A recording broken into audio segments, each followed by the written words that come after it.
A guy in Oklahoma gets a new trial on his first-degree murder case. Wait until you hear the reason why. A conclusion of the Mallory Beach civil case.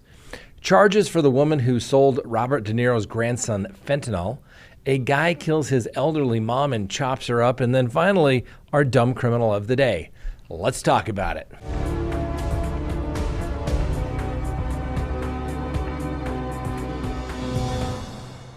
Good day, everyone. My name is Scott Reich, and this is Crime Talk. Thanks for joining us. You know the drill. Subscribe if you haven't, like if you do, leave me a comment, hit that little bell for notifications, and remember, you can check us out on any of your favorite podcasting apps.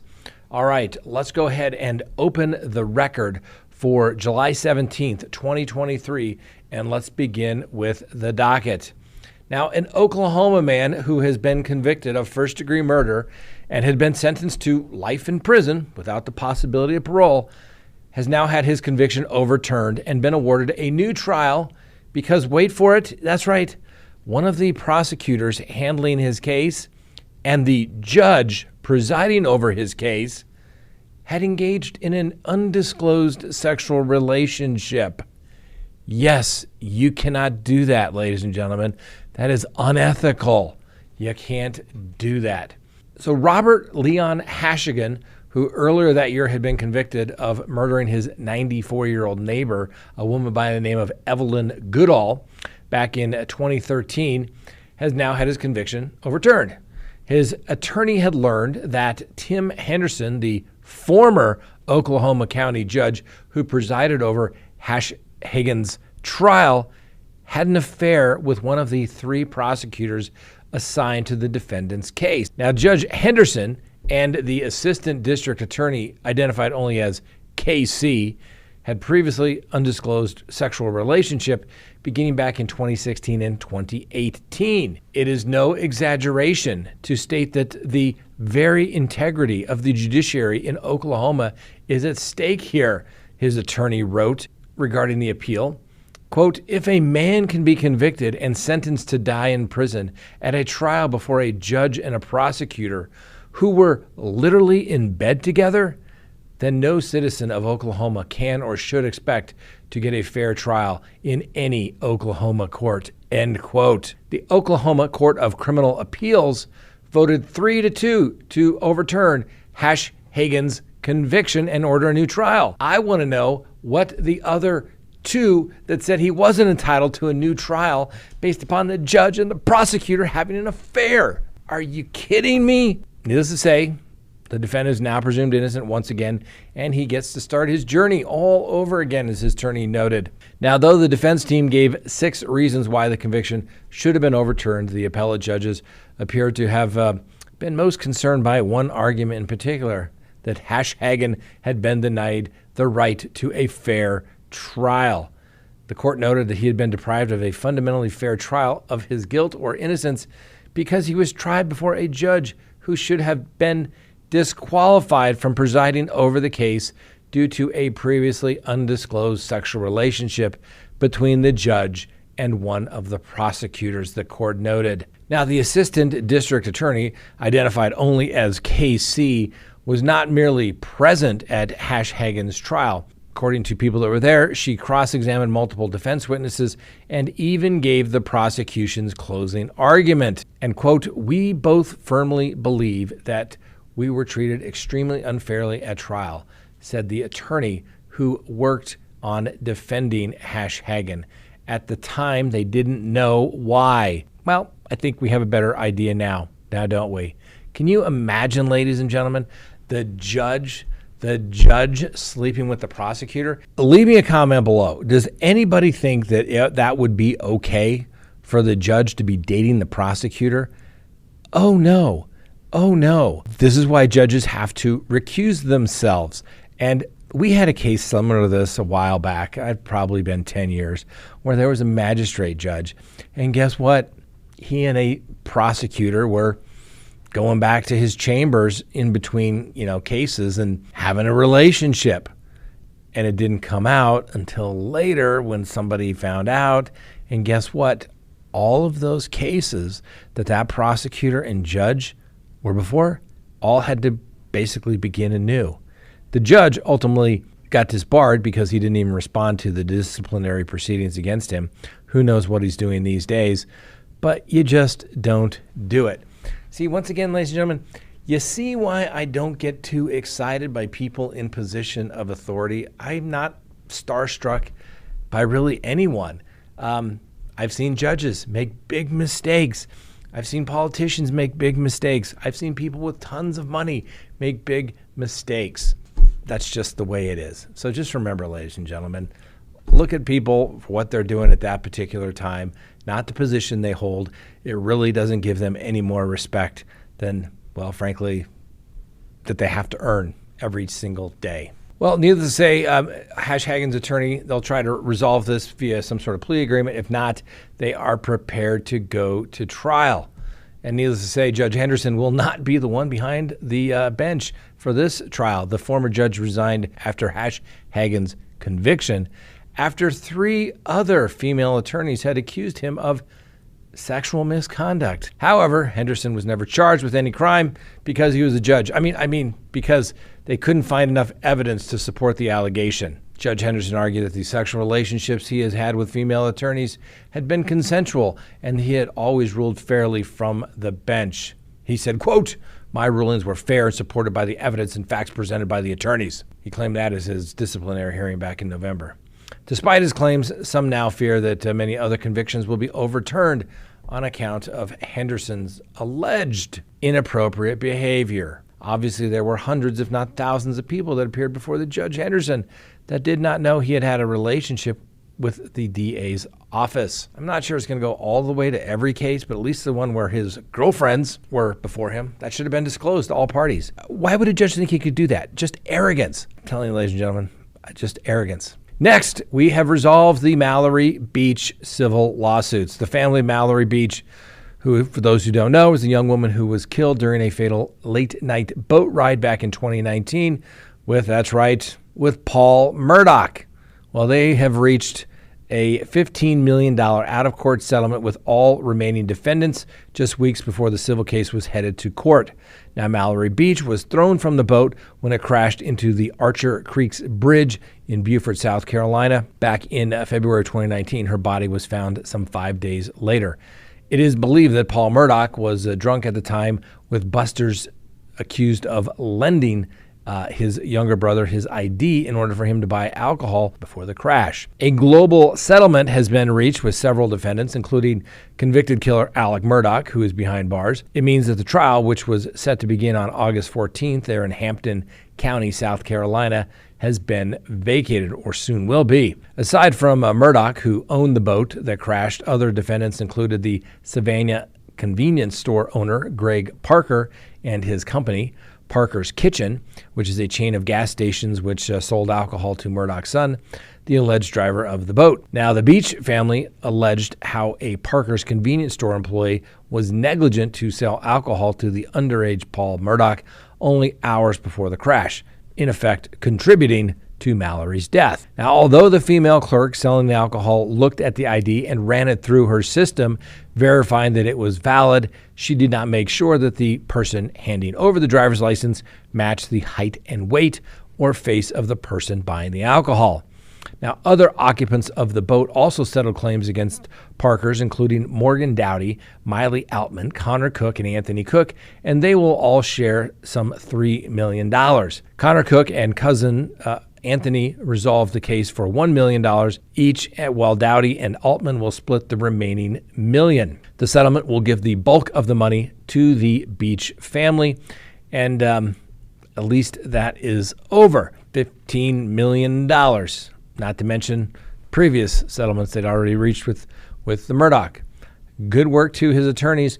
Frankly, a lot of the criminal stuff maybe would never have happened but for the charges in this case, because I think it's kind of what really sent old Alec Murdaugh over the edge when he realized that his little Ponzi scheme was going to, well, be discovered because of, well, Paul Murdaugh, his little protege, Alec Murdaugh's little protege that, thought he could get away with anything. At least something good has come from that tragedy. Next, a woman has been charged for the death of Robert Deniro's grandson.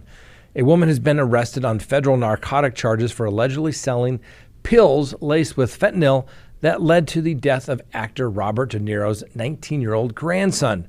Sophia Haley Marks was arrested last Thursday by New York police officers and federal drug agents on charges of selling drugs to Leonardo De Niro Rodriguez, according to a law enforcement official who spoke on the condition of anonymity because they were not authorized to discuss the arrest, which is code for leaked. Anyway, Marks faces 3 counts of distributions of narcotics, according to a federal complaint filed Friday, and did not identify Rodriguez as the victim in the case.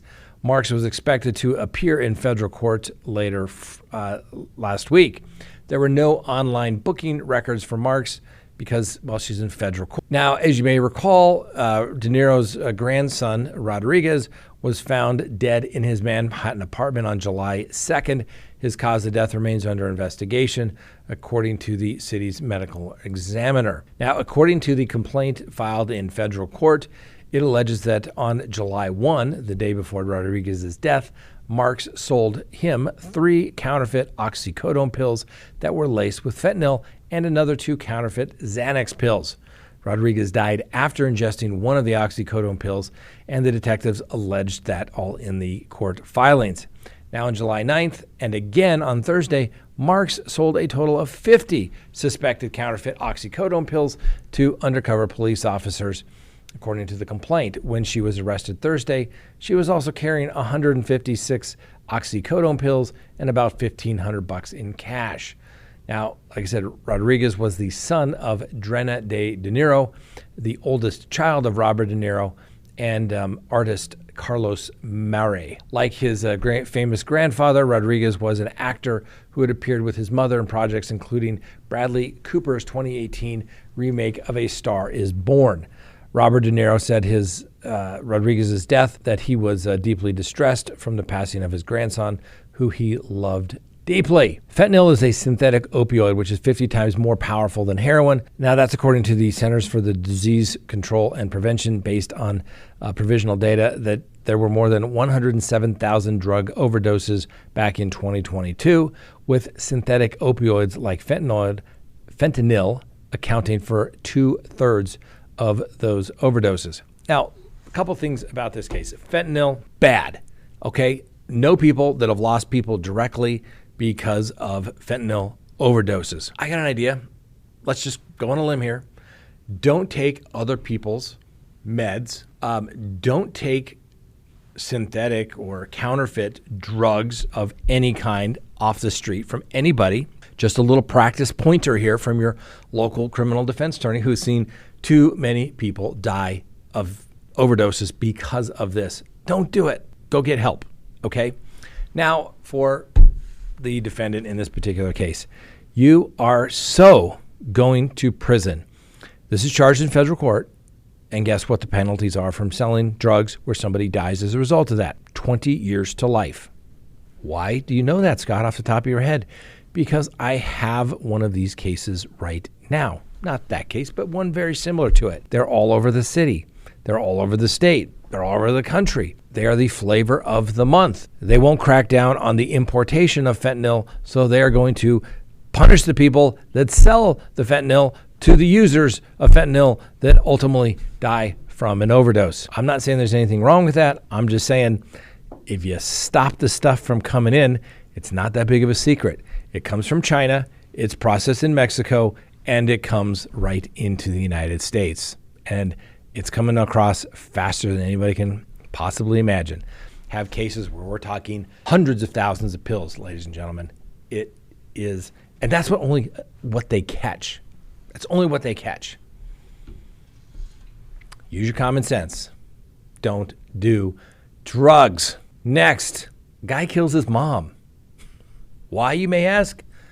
Because she found out he was stealing her money. A Minnesota man allegedly killed his mother and then filled tote bins with her cut-up remains before placing them in ditches alongside the state highway. So Troy Michael Mittenis has been charged with second-degree murder after he allegedly fatally stabbed his mother, Sandra Mittenis, when she learned he was stealing from her, according to the probable cause affidavit. Now, police were investigating the 56-year-old for allegedly committing mail theft, according to the arrest affidavit. But during that investigation, police wanted to question his mother, who's 82 years old. But Troy said that she was away and then later told them that she had died.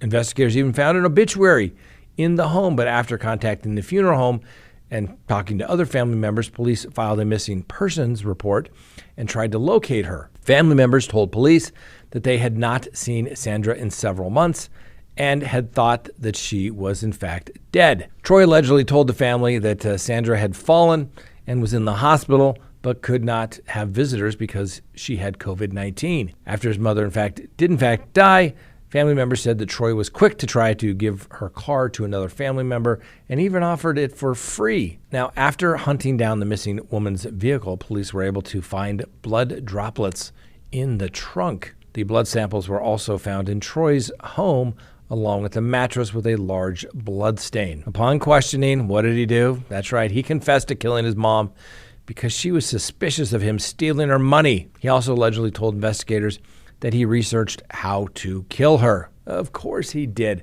I'm sure it's on his browser searches. Needless to say, Mr. Troy did research online how to kill the elderly woman without poison and decided to stab her while she was in her bed. He also researched the best spot to stab someone to make the death quick. The man ended up stabbing his mother in the neck with a kitchen knife on June 2nd, and after that, she had been dead for a few days. Well, he did what everybody does, dismembered her, and the remains were moved into tote bins and then drove along the side of the highway where he would toss them into a ditch. Well, needless to say, Troy is not going anywhere. He's currently on a $2 million bond, and he's been charged with second-degree murder and charges related to mail theft. Not really sure why that is not first-degree murder when you plan it by looking up how you're going to do it. Maybe need to charge that one a little higher there on that one. Please go to CrimeTalkSearch.com, sign up for a background subscription service. You'll be happy you did. If there's anyone out there you were ever curious about what was in their background, now is the time to do it. If you're going to get involved with somebody, now is the time to do it. When you go to CrimeTalkSearch.com, you put in the name, literally millions of public records are searched, and a report is generated. And it's going to give you a report. If they have multiple social media accounts, you're going to find it. If they have multiple phone numbers, multiple email addresses, it's going to be found. And more importantly, you're going to get information regarding criminal history. Hopefully the person you're searching has none whatsoever. But if it's there, it's going to be found. You're going to get everything you'd want to know, whether you're going into business or whether you're going into a personal relationship. You're going to be able to find out the information you want to know. So go to CrimeTalkSearch.com, sign up today. You'll be happy you did. Next, our dumb criminal of the day. That's right, more food crime. But it's not from somebody you would actually expect. So a burrito thrown by a woman at a Florida restaurant missed its intended target, instead hitting a male victim in the face. Now, who is the alleged food tosser? That's right. Police were called Wednesday evening to Rick's Reef, a St. Pete Beach eatery, due to a female subject yelling at customers. The woman in question was Sarah Ann Cochera. She's 46 years old, and she lives with her boyfriend in a condo just down the street on Gulf Boulevard, more than a few blocks from Rick's, apparently. A witness has stated to the police that Cochera was in a verbal dispute with a man not identified in the arrest affidavit, but at one point, Cochera threw a burrito at the subject. But the airborne burrito did not strike the man with whom Cochera was quarreling. Oh, no. Instead, the burrito hit the victim in the face. Now, the affidavit does not indicate whether the victim was injured by the flying burrito, but I'm sure it hurt. Cochera departed the restaurant before the police arrived, obviously showing consciousness of guilt, but she remained nearby and was not cooperative when the deputies arrived. Cochera was ultimately charged with disorderly conduct, a small misdemeanor, and booked into the jail. She bonded out early Thursday morning of last week after posting a $250 bond. Now, apparently, she's a financial advisor with a financial service company in the Tampa Bay area. Would you want this woman managing your money? Seems like she's a little hot-headed. Buy, sell. throw the burrito. Anyway, Cochera was arrested last month for allegedly punching her 66-year-old boyfriend in the face during an argument at their residence. The police report noted that he had a red mark over his right eye, consistent with being punched. Prosecutors subsequently declined to pursue a domestic battery case against Cochera, a decision that came 2 weeks after Cochera's boyfriend requested that the misdemeanor count be dropped and a no-contact order against Cochera be lifted as well. Well, we'll give old Miss Cochera the benefit of the doubt here, but what do we say?